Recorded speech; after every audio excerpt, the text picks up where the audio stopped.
organized by CWCPA, okay? And Elena Global is very happy, especially Asia Pacific, to initiate this our first Asia Pacific webinar for 2020, okay?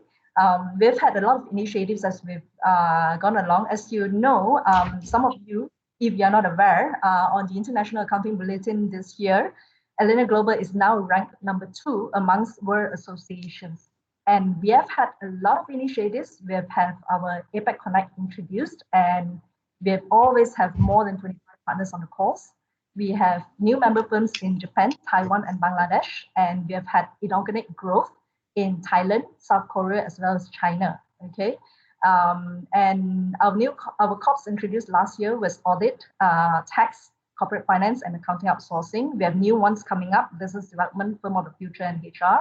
We've introduced the APEC Regional Handbook. We have our referrals and rewards program just introduced as well.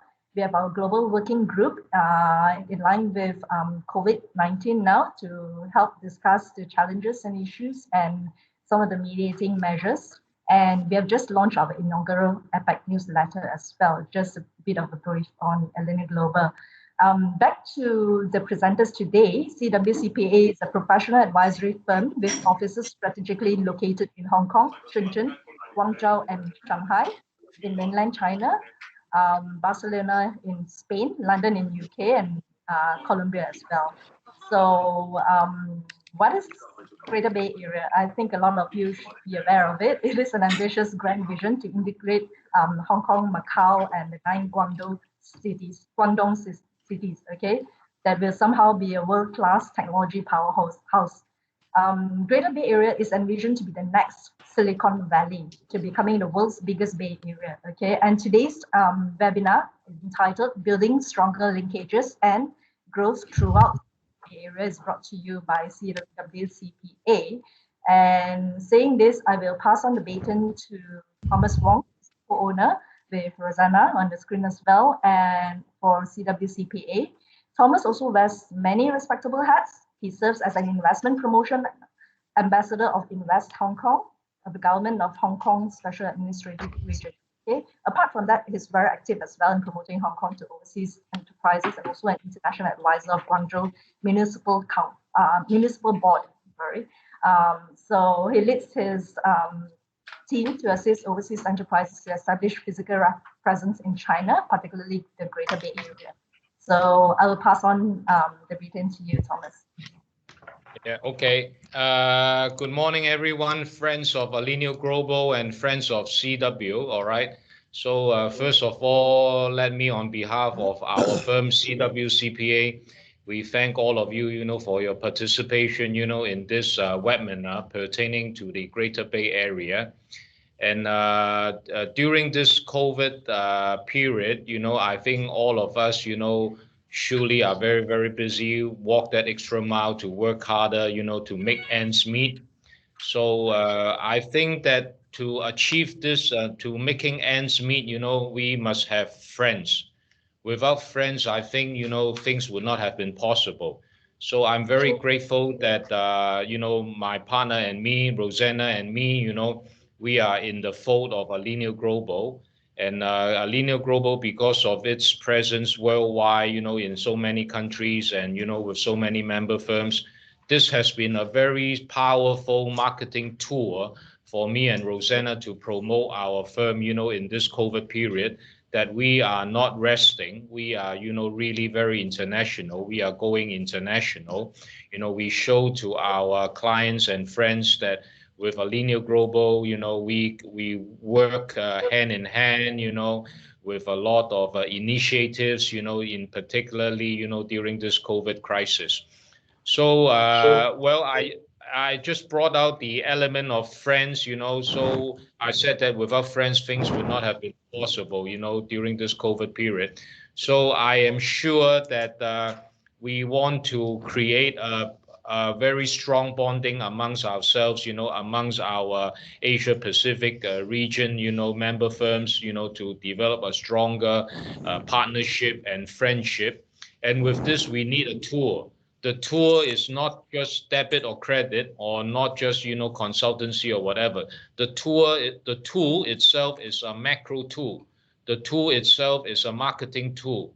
The tool itself, is a thriving tool, which I call, the Greater Bay Area. Right now, with this Greater Bay Area, despite the COVID, we have been receiving a lot of ongoing inquiries, because of the lockdown.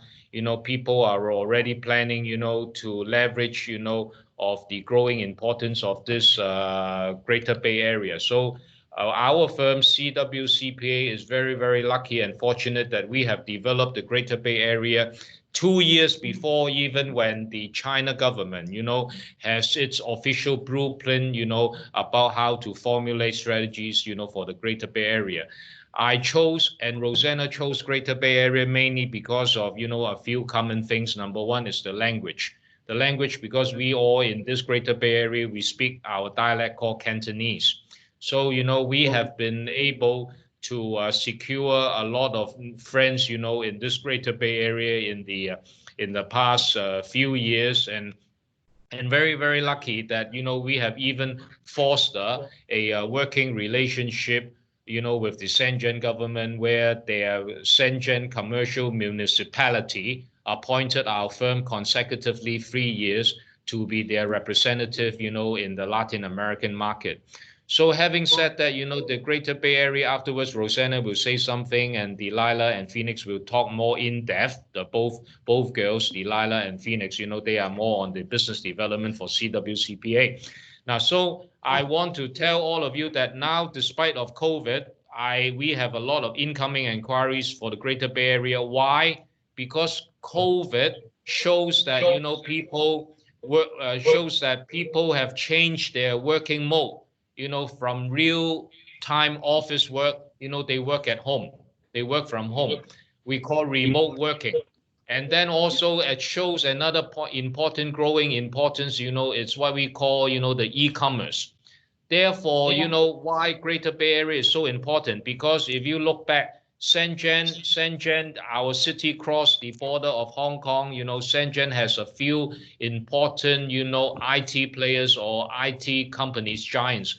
Number one is Tencent. Number two, it will be ZTE, and number three will be Huawei. So our firm, of course, we have relationship with Tencent. I think I led a delegation of South American businessmen together with Delilah, to visit Tencent 2 years ago. If you need, I can show you my picture, with that, with their logo, So anyway, so I just want to invite our Alineo Global member firms that if they want to leverage on the Greater Bay Area, first of all, of course, is to look for FBG first. And then secondly, of course, is to look for CWCPA, because we have a very strong presence in the Greater Bay Area with the Shenzhen and also Guangzhou right now, So having said all that, I do not want to dwell on too much to do a lot of sales pitch. We are very, very lucky. The sales of our firm in the first 4 months, thanks to the Greater Bay Area, because of the lockdown, we help our overseas clients in the Greater Bay Area. Our sales in the first 4 months of this year is just 1% less than the first 4 months of last year, So we are very, very lucky. So with all this, without further ado, now I better pass my time to my girl partner, Rosanna. Otherwise, she will not be happy. All right. So is that all right, Abby? That's good. Hello, good morning, everyone. So more in depth about Greater Bay Area, GBA we call it.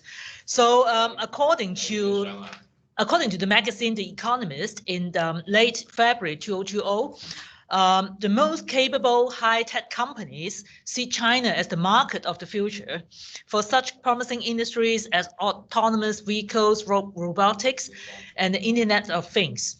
So this is in spite of the fact that China has been hit hard by the rising labor costs, trade tensions, and the COVID-19. In this market of the future, Greater Bay Area is the future hub of China. It has 56,000 square kilometers in terms of area, with population of 71 million and GDP of US$1.6 trillion. Among the 9 cities plus two special administrative region. We call it SAR. Shenzhen is the place where the investors in high tech should first set their foot. Guangzhou is a city with long history of international trade and has become a hub for car production in recent years. Zhuhai, with ample port coastline and marine resources, and with the development concept of ecology first, has successfully built a great destination for settlement and travel. Hong Kong SAR is a leading international financial center, as all of you know, and Macau SAR actually is the only region in Asia where Portuguese is an official language. So some brief introduction of this GBA, and I would pass the stage to colleague Delilah to explain in more in-depth about the GBA. Thank you very much. Delilah, over to you. Yes. Thank you very much. So can everybody see me now? Yes? Okay. Sorry, because I am the tech person, I have to make sure that everything is running smoothly, so I'm a little bit slow. Thank you very much for attending this webinar today, everyone. I want to first introduce myself. I am Delilah. I'm Delilah Lee, and I am actually working together with my colleague Phoenix Zheng, who is stationed in Guangzhou in foreign direct investment projects in China.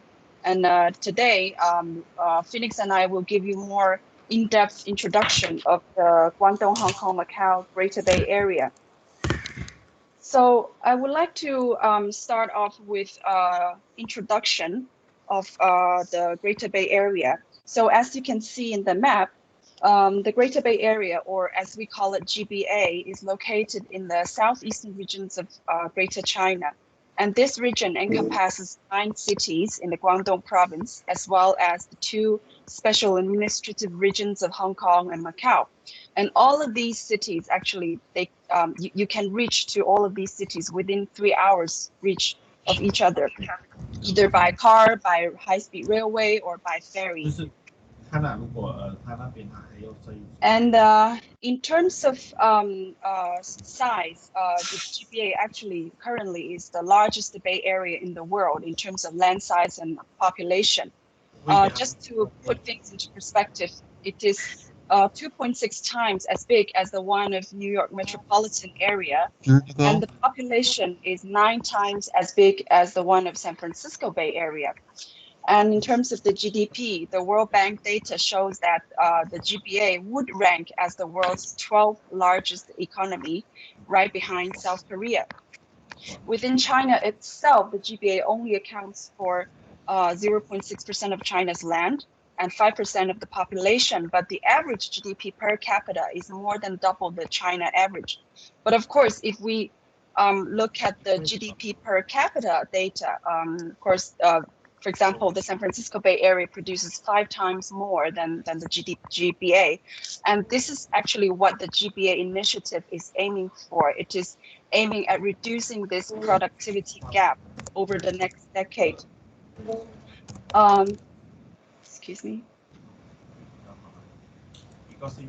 So actually, the Greater Bay Area is a national initiative highlighted in the Chinese government's 13th five-year plan. But the concept has been observed and developed over the past decade and until it finally takes shape. There are actually 2 main documents released in 2019, which outline the blueprint of what GBA entails for the next decade. In summary, the GBA initiative aims at building a world-class city cluster in the southern China and a globally competitive mega region by the year 2035. China's action plan in the next 2 to 3 years is to support the development of a digital world, support the development of R&D and innovation capabilities, to improve transportation, logistic infrastructure, to expand the modern services sector, and even opening up the financial sector by collaborating more with Hong Kong and even Macau, and also to encourage more young professionals, more high-level professionals, not just within the GBA, but also from all over the world to come to GBA for work, for living, and for doing business. There are total 11 cities in GBA. 4 cities are identified as the core cities, which include Hong Kong, Macau, Shenzhen, and Guangzhou. The rest of the cities are considered as keynote cities, and each of these cities have their own unique advantages and are designed to a specific role in the GBA plan.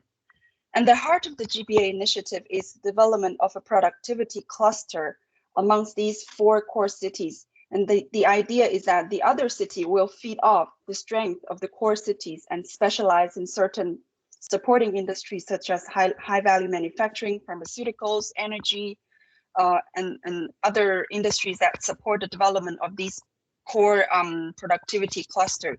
And these cities will be connected through various newly built infrastructure to facilitate the free flow of people. So let's take a look at the positioning of the 4 core cities. First, Hong Kong. As you may be aware, Hong Kong, because of its very friendly business environment, it has good tradition of rule of law, free economic system, and a very well-established financial system. The GBA initiative places Hong Kong to continue its influence as an international transportation, aviation hub, and also international trade center. So businesses can leverage on Hong Kong's strong financial services sector for asset and risk management. And also when it comes to dispute resolution, Hong Kong is positioned to become the international legal and dispute resolution services center in the Asia Pacific region. Macau is only 60 kilometers away from Hong Kong across the sea. And like Hong Kong, its tax rate is among the lowest in the region. And also it's a free port with no foreign exchange control. So, and the GBA plan for Macau is to develop the city into a global tourism and leisure center. And also to develop Macau into economic trade platform between China and the Portuguese-speaking countries. And Shenzhen, Shenzhen, as you know, is a leading, special economic zone that pioneered China's reform and opening up. And it is often referred to as the Silicon Valley of China. It's very strong in terms of high-tech manufacturing and hardware development.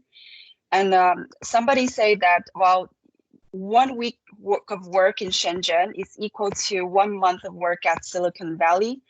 I have no way to verify that, but well, as you can see, it's becoming a global epicenter of high-tech design and production by combining all of these aspects of the supply chain from design to manufacturing in one place.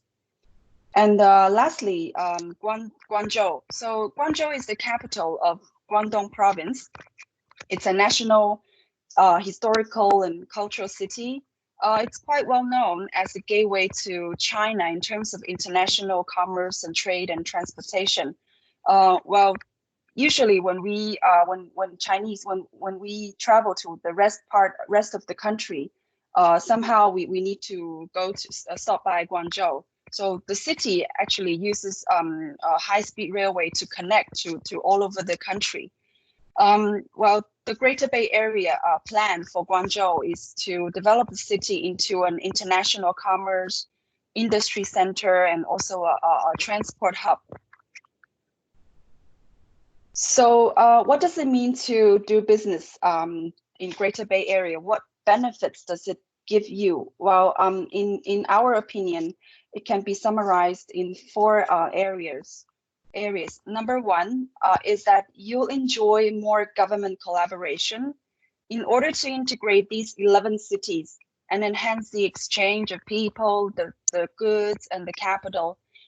We expect there will be lots of cross-boundary projects between the two special administrative regions and the 9 mainland cities in the areas of innovation, technology, financial services, transportation, logistics, cultural exchange, etc.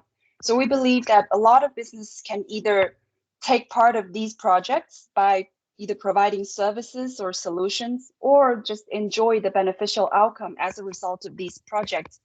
Let's take innovation and technology as an example. The government of Hong Kong and Shenzhen, they are jointly developing the Hong Kong Shenzhen Innovation Technology Park at the 87-hectare Lok Ma Chau Loop. This is an area where the Hong Kong and Shenzhen meets by land. This will be the largest ever innovation and technology platform for Hong Kong.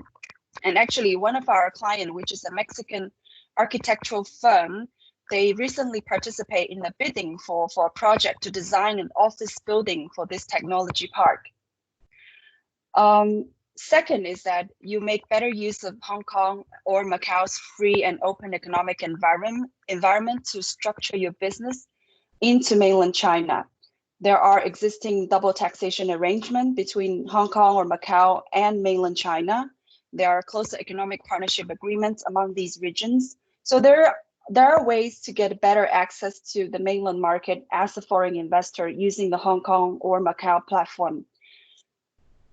The third one is that you'll enjoy higher connectivity in terms of logistics and transportation. There are numerous new projects aiming at increasing the connectivity between the cities and the rest of the country, including high-speed railways, cross-border bridges, and new airports. So nowadays, actually, you can travel to basically 2 to 3 cities in the GBA and have business meetings and go back home within one day. So it's highly possible to do that. And the fourth benefit is that I think that you'll enjoy the complementary advantages that each city can offer. Just give you an example. So let's say a company that develops and sells certain innovative electronic products.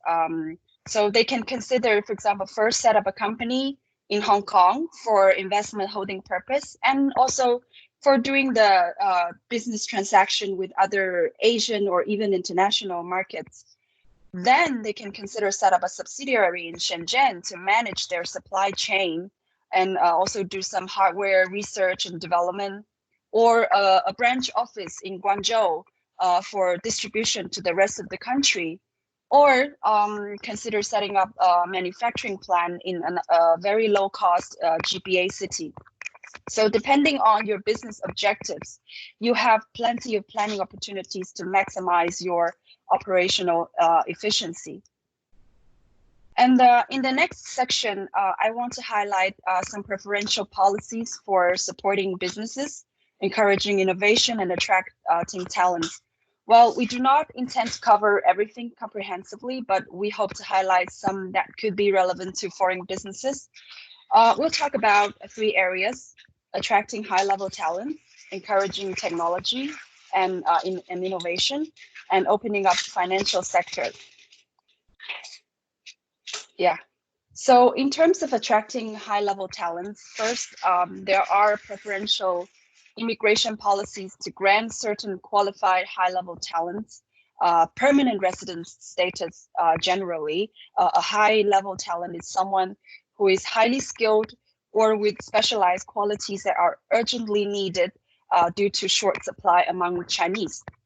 Usually, these people should have accomplished achievements in professional fields recognized internationally, or can take up high-level positions in some global companies, for example, global Fortune 500 companies.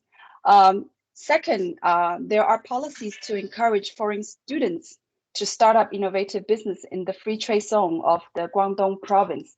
Say if a foreign student finishes his or her undergraduate or graduate degree in a university in China, that student, if he or she is interested to start a business in Guangdong province, he or she can apply for a 2-year residence permit.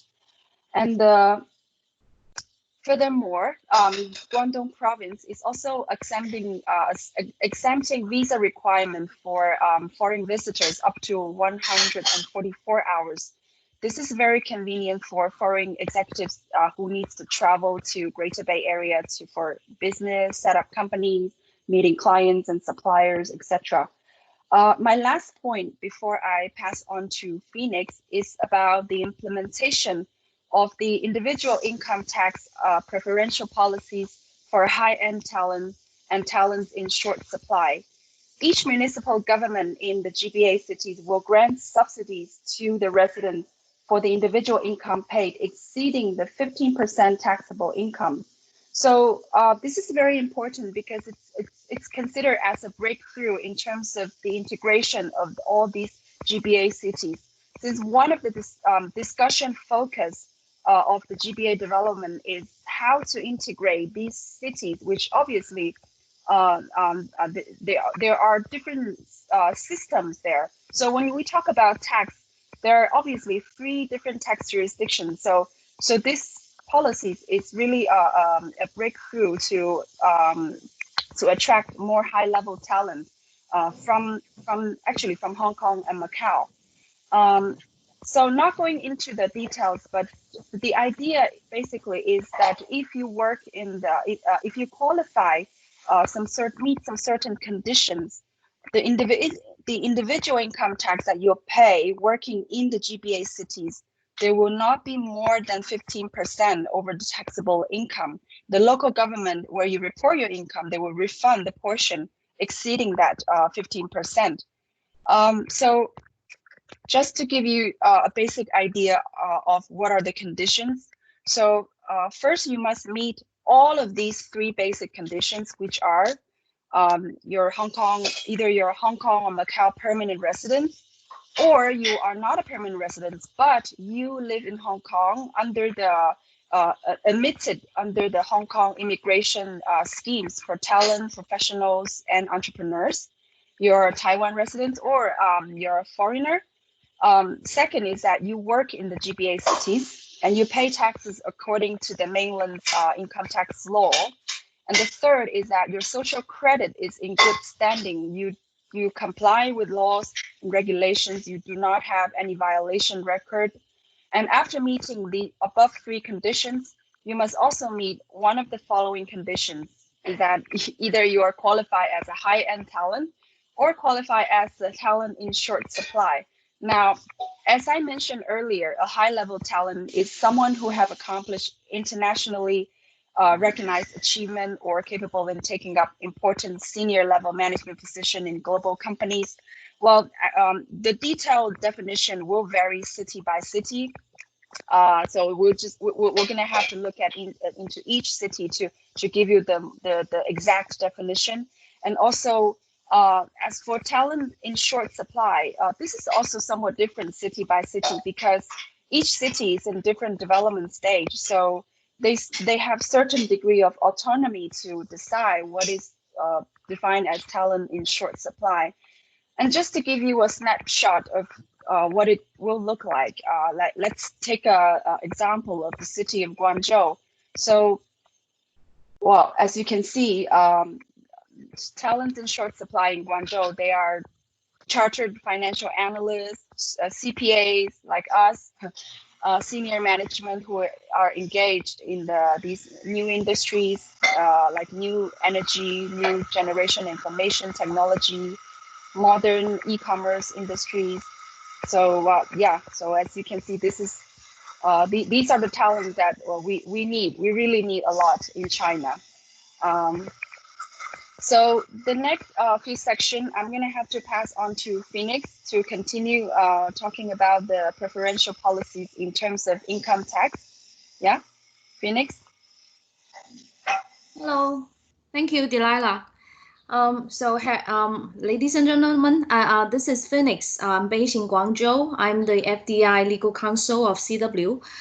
So nice to meet you. Okay, so as you know, the GBA actually has a lot of tax incentives, regarding the foreign invested companies established in this area. So let's start at the tax benefits that are granted to the companies set up in the special economic zone, including Shenzhen and Zhuhai. As you all know that China has adopted a unified tax rate for the corporate income tax. Previously, the foreign invested company, they have their own tax benefits. But after 2007, this benefit, in a way, it was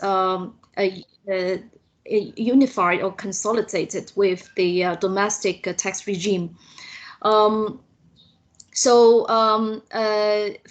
Actually, we still have a transitional tax incentives for the companies established in a special economic zone in Shenzhen and Zhuhai, especially for the high-end new tech companies. We call it 高新技术企业. So for those companies, they would have like the first 2 years tax exemption, and from the 3rd year they have the half tax rates of the 25% of the corporate income tax rate applied to the domestic companies. How to define this special economic zone? Actually, in some implementation rules circulated by the authorities later, only those old areas in the in Shenzhen special economic zone can enjoy this benefit.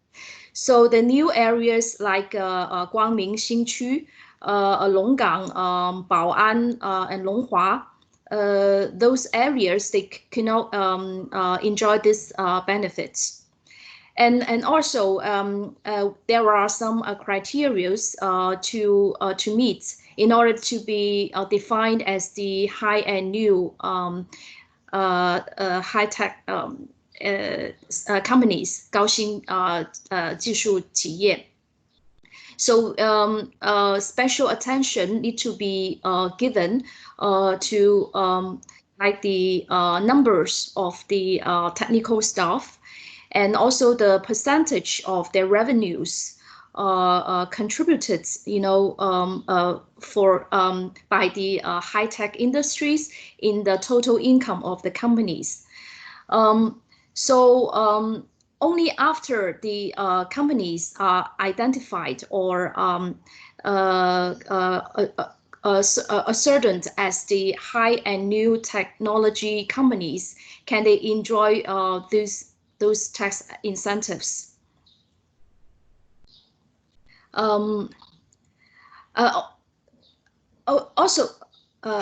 Okay, next slide. Actually, in this year, on the 24th of April 2020, the People's Bank of China and the Securities Regulatory Commission and the Banking and Insurance Regulatory Commission, and also the State Administration of Foreign Exchange, they issued an opinion of supporting financially the construction of GBA. So in this notice, the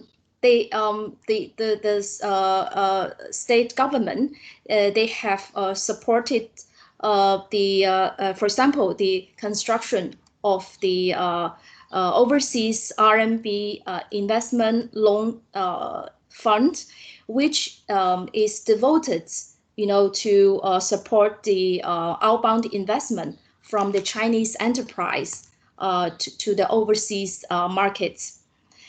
And also this policy will support the private equity fund as a trial, to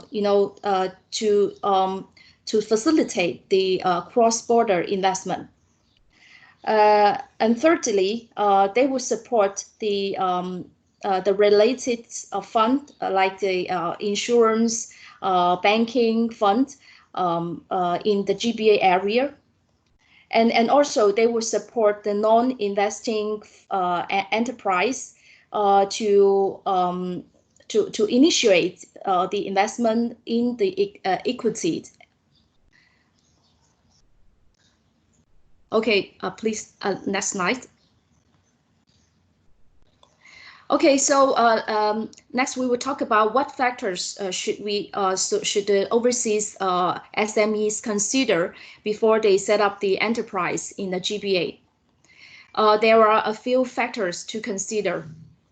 So on the January of the 1st, 2020, China has implemented a new foreign investment law.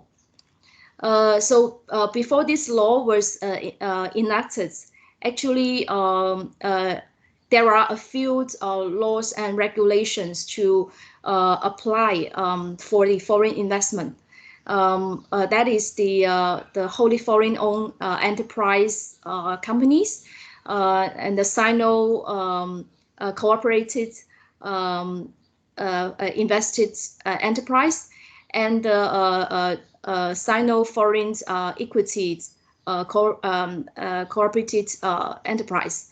So, but after this foreign investment law was enacted, all those three legal forms was invalidated. So now we only have the foreign invested enterprise. So we call it FIE.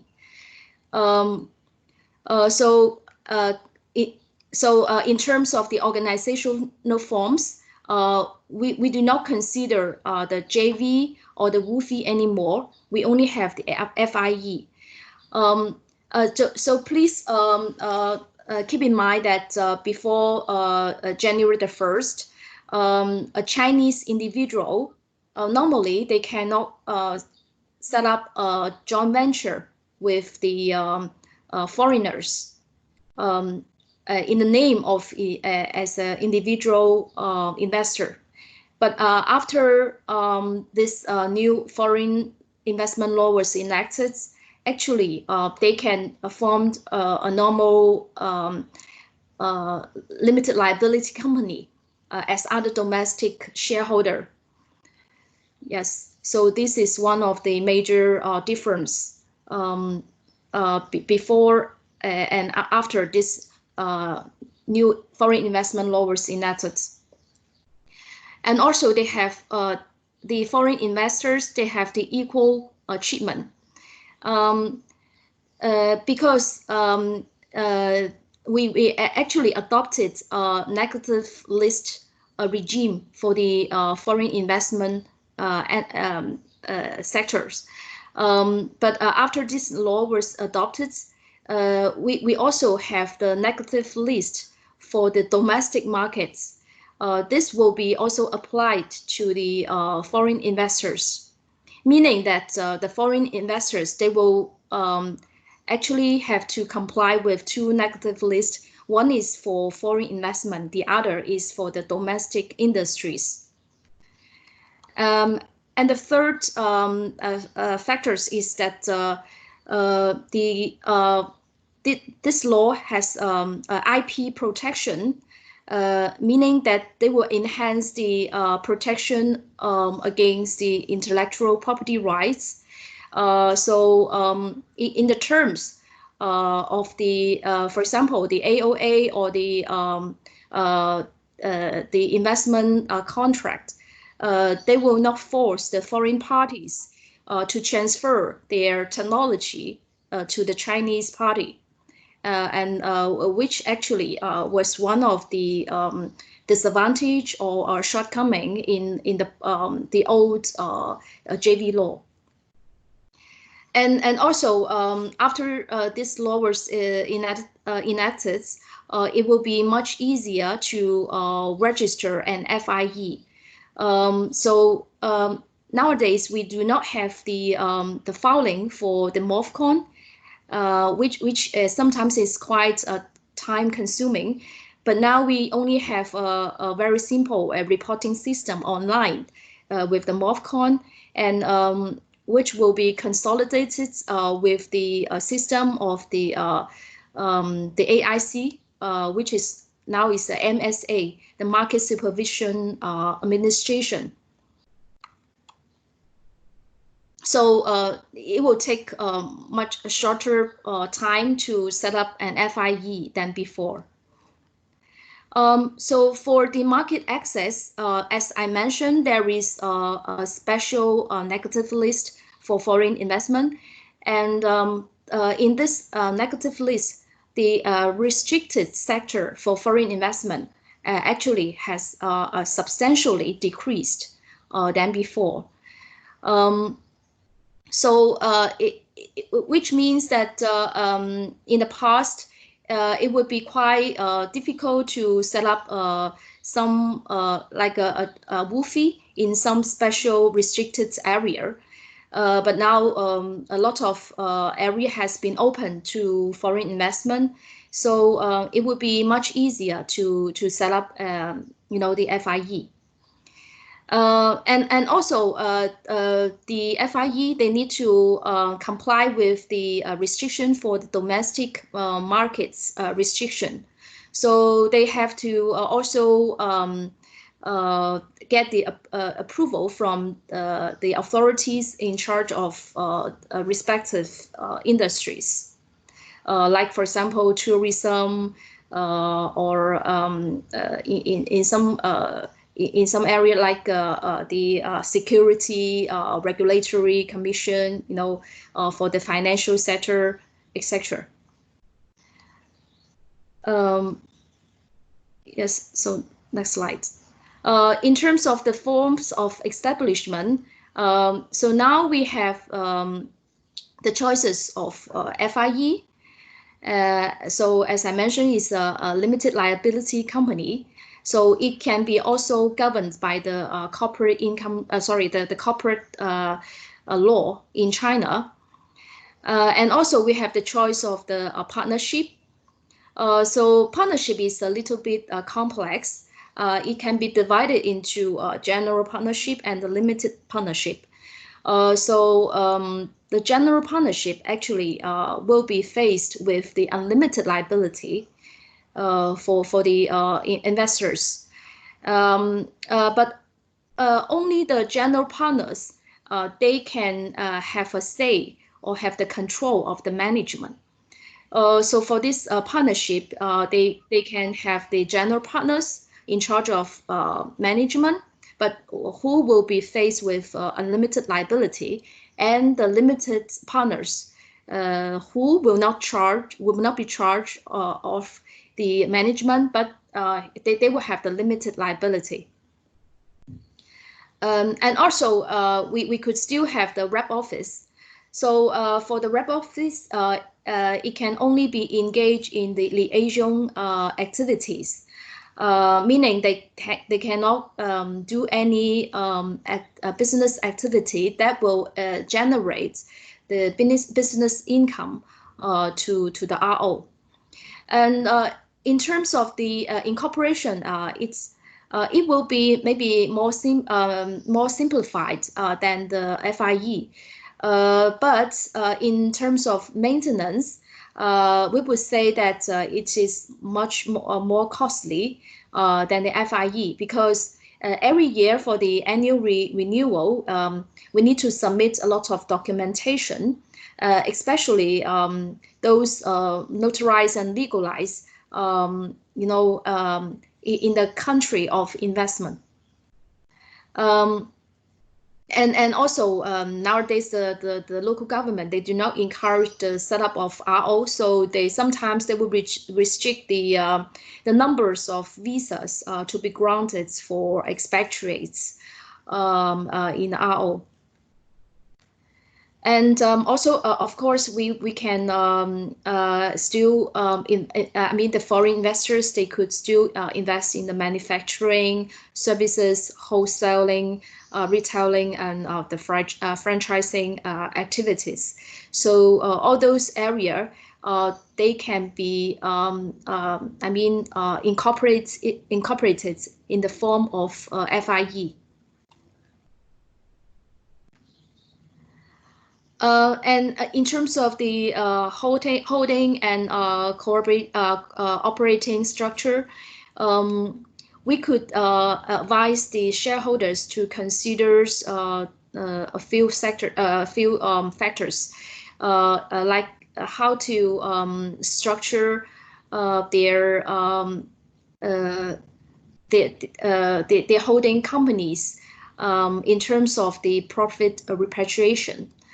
So as Delilah mentioned, actually we could advise the client to set up a holding company first in Hong Kong. If the Hong Kong company have a substantial operation and they have a physical office and also the management and the local staff in Hong Kong, and which will enable them to enjoy the 5% tax refund for the withholding tax regarding the corporate income tax for the shareholder. And of course, we can consider the business model and see how to optimize their business model and see how to maintain their the revenues in China. So sometimes we will make some P&L analysis for the investors in order for them to think of, you know, the best operation model for its FIE. So there will be the source of finance. So as we mentioned, they could consider either to use capital or an overseas loan to finance their local operation. So as you know that China, we have the foreign exchange control. So the foreign currency, they cannot come into China freely. So either you will have the registered capital, or you can have a overseas loan between shareholder and the FIE.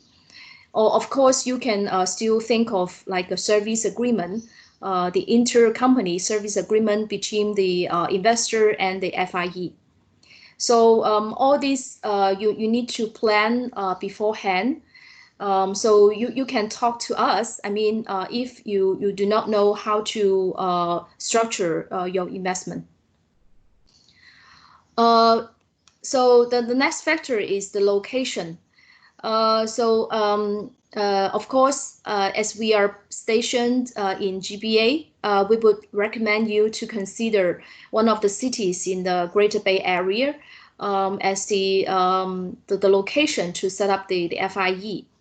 And whether or not you will set up the FIE in the free trade zone, as I mentioned, that you may consider whether your company will be engaged in the high-tech industries, for which we can apply for the tax incentives of the 15%, and 兩免三減半, that is the first 2 years for exemption, and from the third year you can have just half of the 25% corporate income tax rate. Of course, you can still consider from the logistic perspective whether or not you need to consolidate your shipment, for example, in the warehouse in the free trade zone. And this might be a factor for consideration if you want to set up the company in the free trade zone. But that being said, having a warehouse in the free trade zone does not necessarily lead to the conclusion that you need to set up the company in the free trade zone. So these two matters can be considered separately.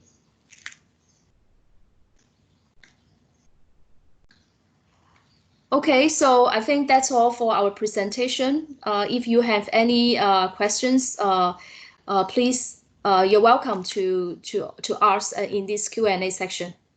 Thank you.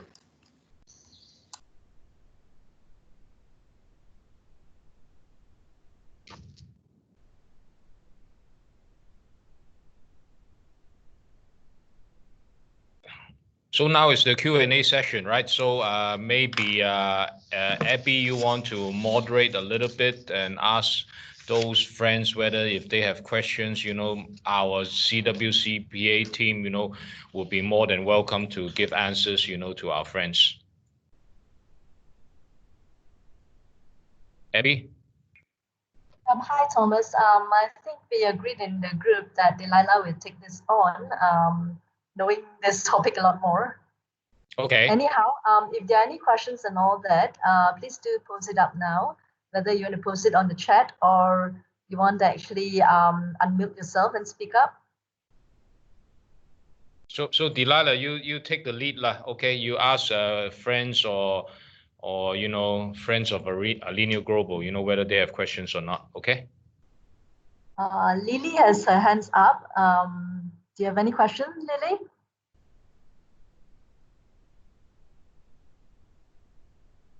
Hello, can you hear me? Yes, we can hear you, Lily. Yes, hello. I have a question. Based on your experience, what suggestion do you have to your client in order to retain talent in such a competitive environment?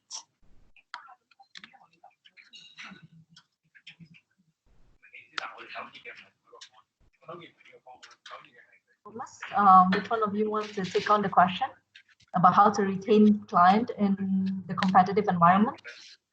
Yeah.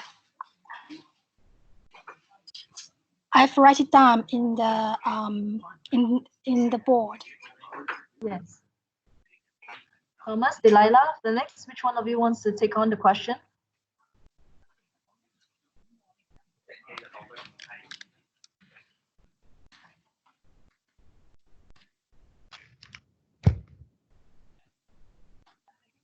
If I may, I answer it first, and then Delilah, you supplement. All right. So thank you very much, Lily, for the question. So about the retention of talent in this competitive environment right now. Now, using our firm as an example, we have many talents. Just now already, it's a testament of our CWCPA. We have Delilah and a Phoenix. How we retain good people like them. I think it's not just because of our salary structure, not just because, of our clientele. It's, I think, basically, the Chinese companies like us, we value, family and friends very important, especially during this COVID period. We give, the flexibility to our staff, even to talents, that whether they want to work flexible hours, whether they want to work from home with the AB shift, we call alternate day shift, So I am very glad to tell you that because of the policy that our company, our firm has adopted, we call family and health. We use family as the route to attract talents. And during the last 4 months, even because of COVID, we just only have one staff that left us. Okay, that one staff left us is during the Chinese New Year. She went to her hometown and did not come back. But for most of our staff who went, to their hometown, for the Chinese New Year, all the talents, they came back. So I think our attraction in drawing talents is because of our family motto. This is number one. Number two, of course, our salary is very competitive. We do not pay very low salary. We do not pay very high, but we are in the market. Like this morning, there's a client from UK asked us to check on the market rate, of giving, the salary to an engineer in Dongguan. So our second way, which will be very technical, but which is not scientific, technical but not scientific, is to measure, the salary structure, the medium range salary, in Shenzhen, the medium range salary in Guangzhou, based on the government statistics that provided to us every year. I think with this regard, Delilah, I have answered 2 points. Number one is family. Number two is the salary the medium salary range, offered, by the government in Shenzhen and Guangzhou. If you have anything to add, you add on my behalf. Yeah, sorry, I had a problem with the mic, but can you guys hear me now? Yes? Okay. When you ask this question, two things come into my mind. Is number one, of course, when you talk about retaining client, first is of course the compensation and benefit, whether they're attractive. The other is whether the employee, the talent, is in line with the company's organization culture. So I'm not an HR, so I'm not going to dwell on the cultural aspect. But in terms of compensation and benefit, I think just to recap today's point, I mentioned that there are preferential policies to retain clients, to retain talents in the Greater Bay Area. So I think first of all, we have to understand whether the talents that in your company, whether there are policies that you can apply. You need to really understand first is that the city that your company is in. Second is that the type of talent that you want to retain. So you're going to need to look at the policies that are specifically addressing this type of talent. And of course, for example, you can always analyze whether your current GM in China, foreign GM, is getting the right type of visa. In China, if you apply for the visa, you can categorize them into A, B, C. So A-level talent is very likely that they can be considered as the high-level talent. So, but B-level is general professionals. So if you can upgrade them, if you see there's a way to upgrade them into A-level, you can always you help them, the employees, to save a lot of great amount of individual income tax, and as a result, they receive more benefit in this regard. But of course, this is also related to a question whether the company also wants to look at their operation from the Greater Bay Area perspective. Let's say you have just an operation in one city in Guangzhou, but you want to retain some attract some talents that are not available in the Guangzhou market. But you can look at other markets such as Hong Kong or Macau. Nowadays, because of the new IIT individual income tax incentives, there are more and more Hong Kong professionals.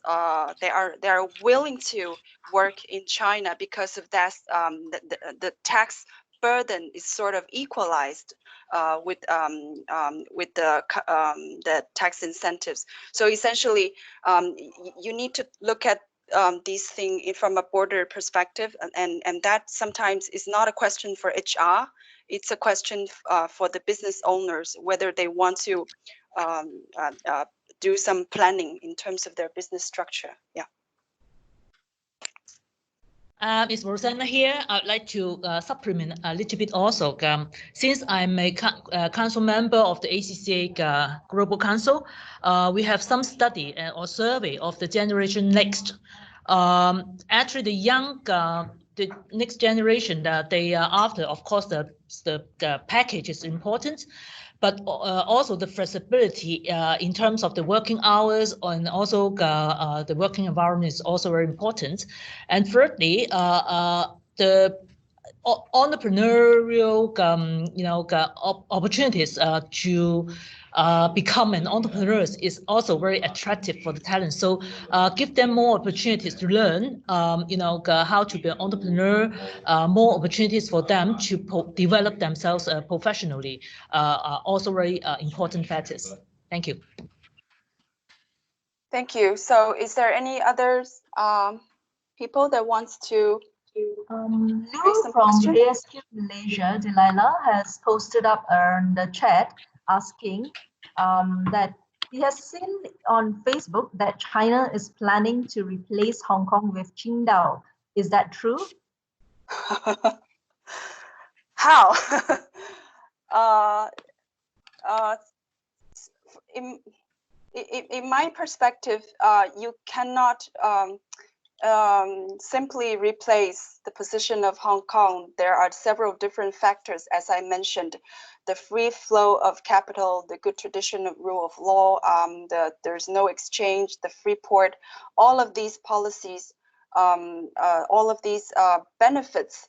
Although China is making efforts to open up some certain cities or develop some pilot regions to open up the sectors, financial sectors, but still there is regulations, there is control there.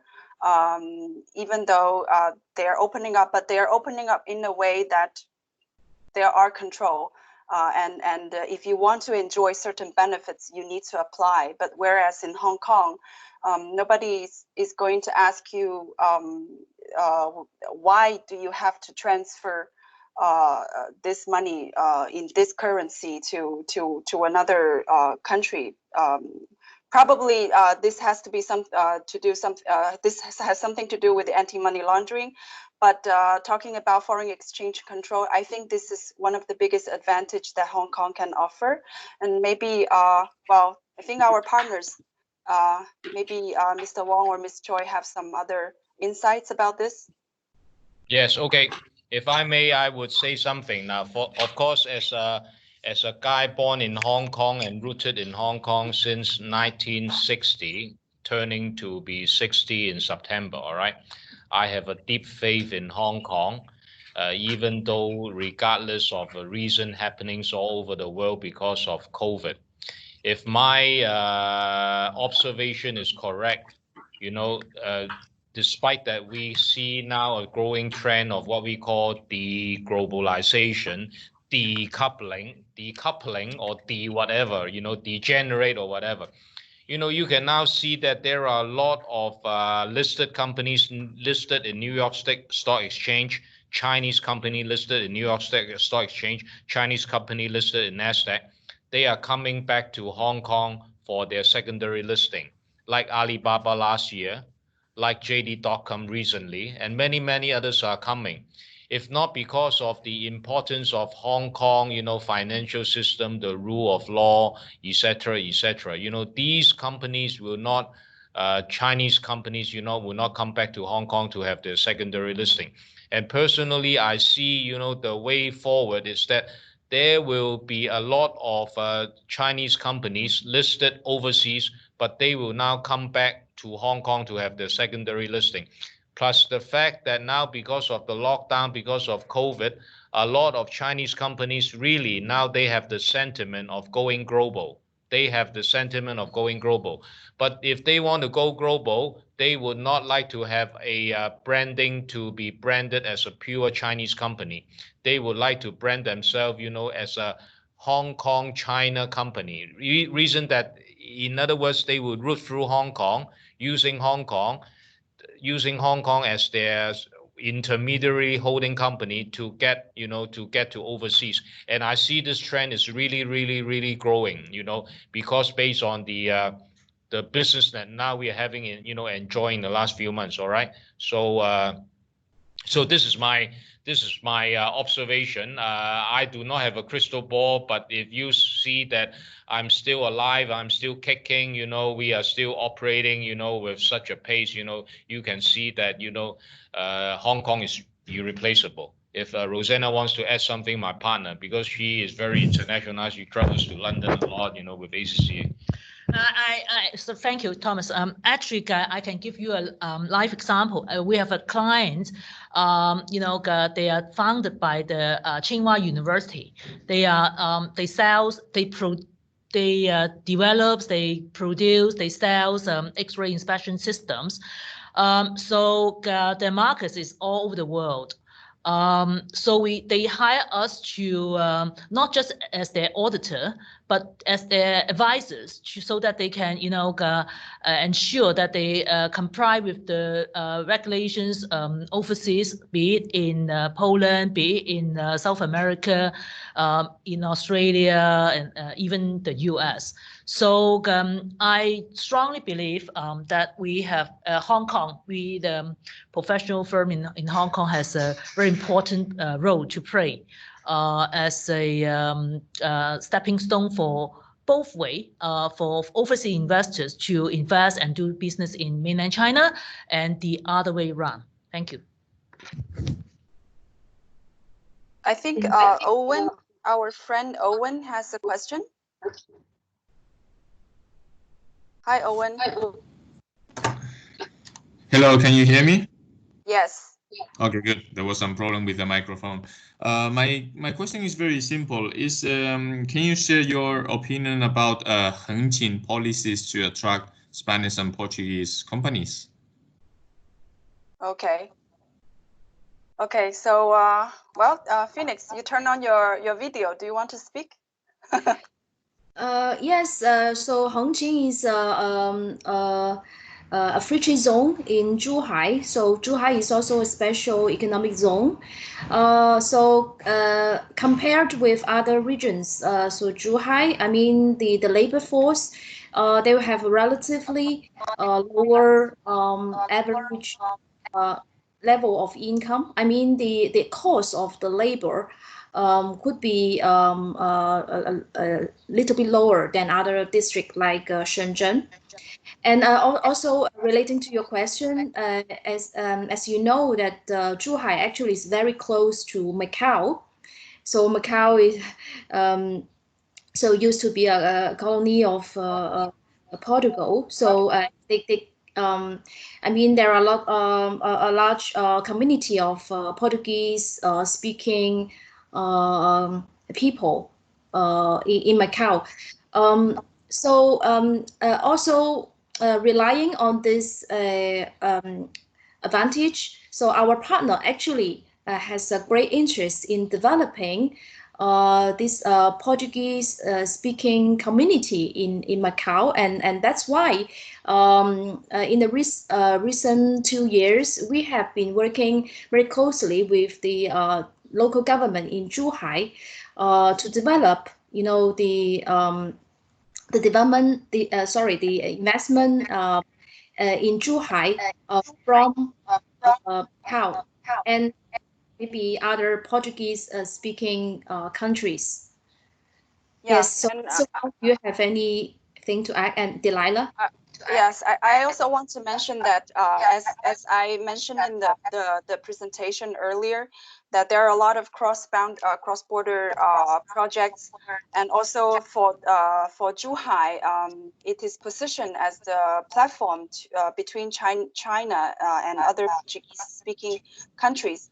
Well, that also include the Spanish-speaking countries as well, I think. So there should be a lot of projects supported by the government to create these kind of exchange platform. So pay attention to these projects. For example, from what I know, there is a Latin American industry park in Hengqin that you can visit, and if some of your clients that are from these Portuguese and Spanish speaking countries, you can bring them there, take them there, and to set up their company there. You get more support from the local government or from the operator of this industrial park, because their project is supported by the government. So in return, they will support companies from these countries setting up business there. So I think, in my point of view, is that you should pay attention on these projects that are specific, tailored to the Portuguese and Spanish markets. Mm-hmm. So, Mr. Wong or Ms. Choi, maybe you want to say something? Owen, I hope you know, Phoenix and Delilah have answered your question well, but definitely in the recent 2 years, you know, our firm, we have developed a very good relationship with Zhuhai government. And actually our firm, we also signed a MOU, you know, with the Zhuhai government. In that, you know, we have to attract, you know, foreign overseas businessmen, you know, to Zhuhai and Hengqin, you know. So if this is something that your firm is also interested, just let us know. I'm using this platform to do a little bit of sales pitch. Sorry about that, Abby. Okay, if we can move on to the next question. Joe Chong from ASQ Malaysia has a question as well. Joe? Hi, Dalila. Hi. Nice meeting you here again. Nice meeting you. Yeah. Okay, because I understand China government has declared that Hainan Island will be another duty-free island. And I heard they have more liberalization in terms of all the policy. That's why the market rumor is saying that in future it's possible that Hainan may replace Hong Kong for the political region. So what is your opinion about this? Of course, we want to open. We want to develop our cities. We want to make all of our cities more open, more economically strong. So you listen, you hear a lot of policies, new policies coming from the central government. But the thing is, even if whenever there's a policy announced, there's always the implementation measures, the local policy that needs to be follow up. So what you've heard and what you've seen, even though it's there, but it still takes a lot of time, takes maybe years for a certain region to be developed into something that is equivalent to the cities that we're talking about today. And remember, we're not talking about replacement. Today, the topic is integration. So the concept of GBA city is not to highlight a single city from all the others, is to have more integration, to identify the advantages of each cities that can offer and combine them, and to produce in order to produce productivity cluster, as I mentioned, that business can benefit from. So if you look at every single city, of course, everyone wants to be number one, but they have their strength and they have their weaknesses. The GBA is a region that combines all their strengths, and business can, as I mentioned, you can leverage on their complementary advantages and do business there in the as a whole region. So I don't believe that one city can replace another, but I believe in integration so I made an example, which is I think I'm going to repeat again. So you can leverage on Hong Kong to be your investment holding hub for all your investments in Asian region. But when it comes to, for example, innovation, hardware development, research, you may look at Shenzhen, which is the better place. Or maybe you want to set up a manufacturing plant, you need to look at another low-cost city. So yeah, so that is more or less my point of view. I don't know if Phoenix or Mr. Wong wants to add anything. Normally, hi Joe, normally if my colleagues, when they say something, I would say that they are correct. So I would say once again that they are correct. But I'm very happy if we can discuss, after the webinar, you can share with me some of the policies, and we can discuss, over another call, about Hainan. Yeah. Yeah, sure. May I have another question? Yeah, okay. You please, Joe. Yeah, another question. Yeah. Okay, good. Thomas, may I know, besides helping foreign investor to invest in China, do you also provide the services on helping the China company investing overseas? Certainly, yes. As I said earlier, now I see that there's a trend of, Chinese companies going global now because, they have to get prepared of the post-COVID, scenario. So I am doing this also right now, and also because, with the network that I have, and also the network Rosanna has, and also the network of Alinea Global, I don't see that this is a problem. Earlier, a while ago, I helped a Chinese company to do a research, in investing in Mexico, because they see that the supply chain, will be disrupted, because of their goods to ship to America. But because Mexico has a free trade agreement with America and Canada, so I started to develop a feasibility study with my Mexican partner in Mexico, to produce that feasibility study, for that so-called, factory in Tijuana, okay, in the free trade zone. So yeah, you just let us know, if I see that will be a growing trend, I see that this will be a growing trend. I help. So how comprehensive our services will be, I do not have a full menu right now, but I'm working on it. Okay. Actually, we can work together, because lately there are many China investors coming to Malaysia, especially before the COVID-19. We have been seeing the China, especially China manufacturer, to branch up their operation into Malaysia because of the US-China trade war. So maybe in this aspect, we can work together. We can even, for example, we can run a investment talk together in Shenzhen. We can come over to introduce the investment environment in Malaysia. So definitely, I believe we can work together in this aspect.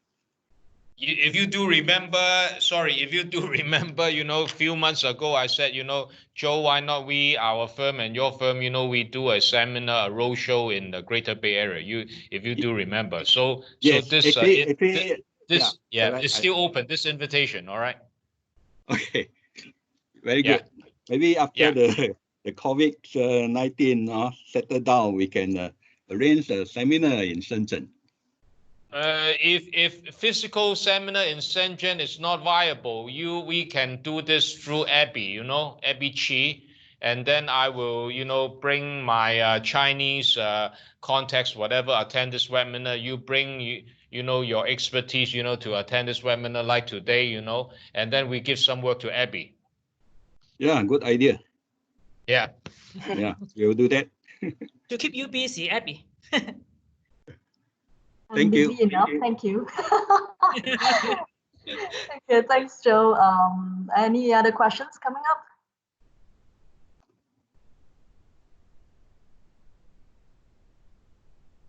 We have a bit overrun our time, but I'm sure the panel is still fine to take on any additional questions if there are.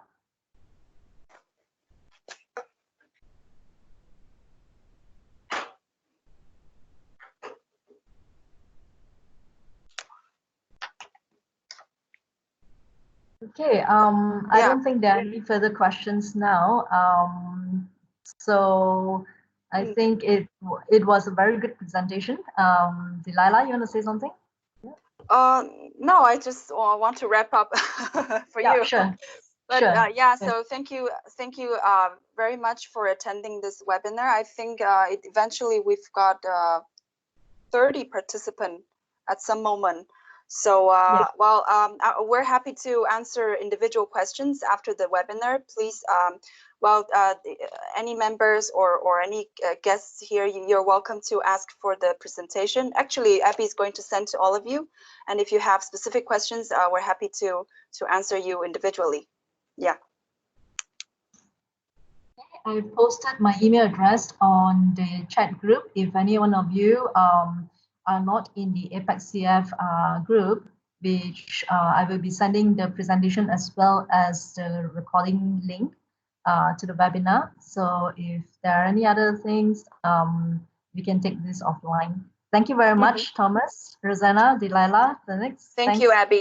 Thank you, everyone. Thank you. Thank you. Bye-bye. Okay, bye. Bye-bye. Bye-bye. Everyone. Very impressive presentation. Thank you. Thank you.